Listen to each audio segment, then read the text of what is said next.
Bonjour, bonjour. Nous sommes dans notre contre-saison, dans les 3 états de la coopérative dont nous dirigeons, dont nous sommes fondateurs. Et nous sommes venus pour faire, comment on appelle, la pépinière. Comme vous voyez, et comme nous sommes la communauté des paysans, la communauté des agriculteurs, nous sommes venus aussi pour vous montrer comment on peut faire aussi la pépinière des contre-saisons.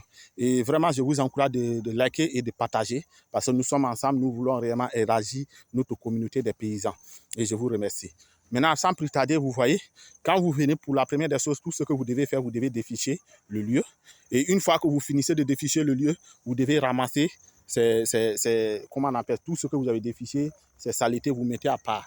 Vous voyez comment nous avons fait ces saletés. Vous voyez comment nous avons fait, nous avons mis à part. Maintenant, une fois que vous le faites, vous allez encore commencer à labourer. Vous allez labourer tout le lieu. Ne laissez pas comme ça pour faire des buts. Quand vous le faites, vous allez mal travailler. Vous allez d'abord labourer tout le lieu. Vous voyez comment nous avons fait pour faire la pépinière. Quand vous allez finir de labourer tout le lieu, il est temps maintenant pour vous de faire maintenant les planches. Et comment on fait les planches? Vous voyez, je viens ici. Vous voyez, non? Dans la première des choses, d'abord, je vais vous dire comment vous voyez autour, c'est-à-dire le pourtour de mes planches.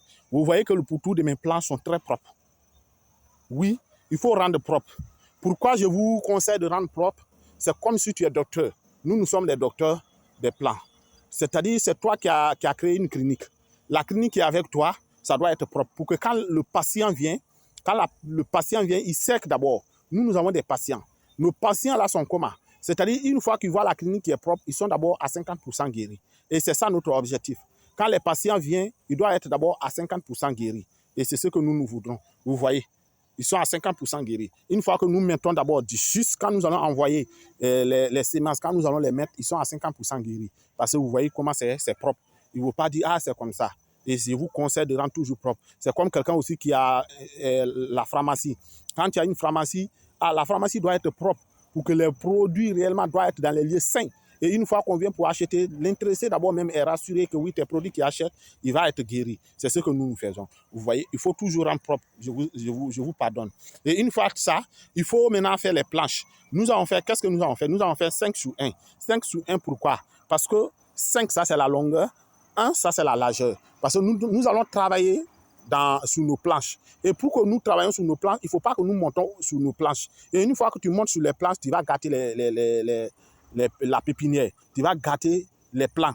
Et c'est ce que nous ne voulons pas. C'est pourquoi on fait 1. Et une fois que tu fais 1, tu peux être à côté, par là, tu travailles très bien. Tu peux être par là, tu travailles très bien. Parce que tu peux être par là et puis ta main arrive de l'autre côté. Parce que nous avons mesuré notre bras, vous-même, vous le savez. Tu peux travailler très bien sans déranger les plants. C'est pourquoi il faut faire toujours 1 mètre. Je vous conseille de faire 1 mètre. Il y a d'autres, tu vas aller voir, ils vont faire 2,50.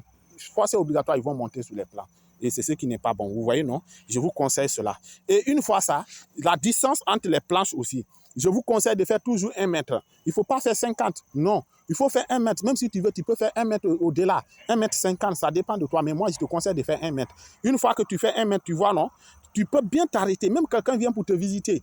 Tu t'arrêtes avec eux, ils s'entourent et puis tu les expliques comment toi tu as fait tes techniques. C'est ce qui est normal. Je ne te conseille pas de faire 50. Non, il faut faire 1 mètre qui permet à tes visiteurs, qui te permet d'abord de travailler, qui permet à tes visiteurs de gagner la place de s'arrêter et de les expliquer vraiment comment toi tu as fait pour travailler. Et ça va, c'est-à-dire l'engouement sera là parce qu'ils ont la place. Mais quand ils viennent, ils sont coincés, ils n'ont même pas de place où s'arrêter. Ils vont gâter tes plans. Et c'est ce qui n'est pas normal. Ils ne doivent pas gâter tes plans. Ces plans-là, ce sont eux qui doivent te donner de l'argent. Nous, un pied même, ça coûte chez nous. Parce que c'est les pieds que nous, on compte. C'est les pieds qu'on a besoin comme l'argent. On ne peut pas faire 5 hectares ou bien 1 hectare. On ne gagne même pas 50 millions. Nous ne sommes pas dedans. Tout ce qu'on fait, on calcule. Nous sommes dans l'entrepreneuriat. C'est ce que je vous ai dit. Nous sommes dans l'entrepreneuriat. On ne fait rien pour ne rien. On ne fait pas parce qu'on doit faire. Ou bien on ne fait pas parce qu'on voit les gens en train de faire. C'est ce que les autres font. Quand ils voient les gens en train de faire, ils se lancent dedans. Ils le font seulement et puis ils gâtent. Ils ne gagnent rien. Ils sont dedans. Ils paient. Tu vas voir quelqu'un qui va faire 5 ans en train de faire maraîchage et puis il ne peut même pas acheter une moto pour lui. Il ne peut même pas acheter un appareil pour lui. Pourquoi tu le fais maintenant? Et on te dit qu'il y a l'argent dedans. Alors, il faut te poser la question, pourquoi je le fais? Ou quelqu'un encore, parce que nous sommes en agronomie. Quelqu'un qui fait l'élevage de quelque chose, 5 ans, il est dedans, il est toujours dans dette. Il faut te poser la question, pourquoi? Maintenant, nous sommes là pour vous dire que, ouais, quand tu le fais, tu dois gagner. Quand tu le fais, ça doit te rendre financièrement libre. Tu dois dépendre de toi-même quand tu fais les contre-saisons ou quand tu fais l'agriculture, tu dois dépendre de toi-même. 5 ans déjà, ça suffit. 6e année, vraiment, c'est pour toi-même. 2 ans, 3 ans, tu dois souffrir. Oui, on sait, c'est la technique. Nous, on ment pas, on vous dit la vérité. C'est la technique, tu cherches la technique.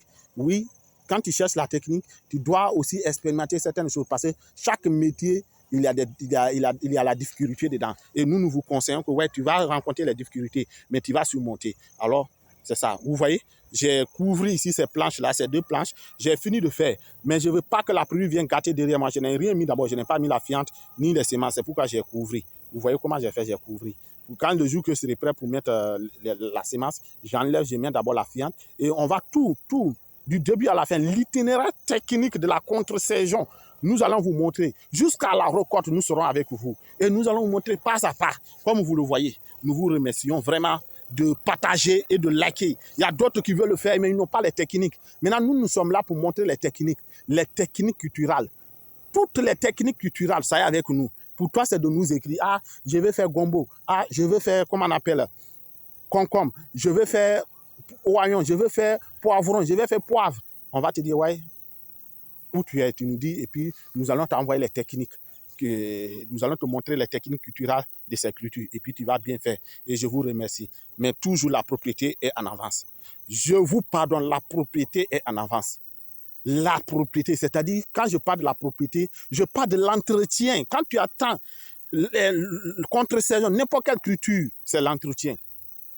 Et vous avez vu la plantation de bananes que je vous ai montré, le gars, il entretient. C'est comme ça. Quand tu entretiens, tu gagnes. Je vous remercie. Partagez, likez, partagez. Les autres aussi vont voir pour que réellement ils se lancent dedans. Merci à vous.